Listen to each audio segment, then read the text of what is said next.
Afin de réaliser un crumble noisette, nous avons besoin de beurre, de farine courante, de sucre cassonade, de poudre de noisette et éventuellement de fleur de sel. La pâte à crumble est une des pâtes les plus sèches car son hydratation est infime. En effet, elle ne contient que l'humidité présente dans le beurre, c'est-à-dire en définitive très peu. Le secret du crumble réside dans un sablage prolongé de tous les ingrédients ensemble jusqu'à l'obtention d'un sable grossier. En anglais, to crumble signifie émietter et c'est exactement ce que l'on recherche ici. Pour cette recette, nous avons utilisé du sucre roux, aussi appelé sucre cassonade, mais on aurait très bien pu utiliser du sucre semoule.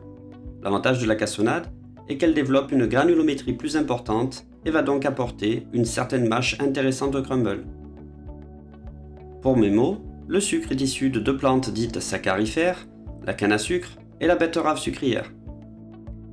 La pâte à crumble peut être utilisée dans de multiples préparations, soit directement sur un lit de fruits cuits, pommes et poires par exemple, soit directement sur un lit de fruits crus, comme les fruits rouges par exemple.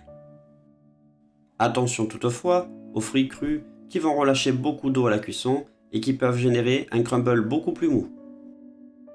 Le crumble peut être également cuit seul, directement sur plaque, et on le conservera après refroidissement dans une boîte hermétique ou en sac sous vide.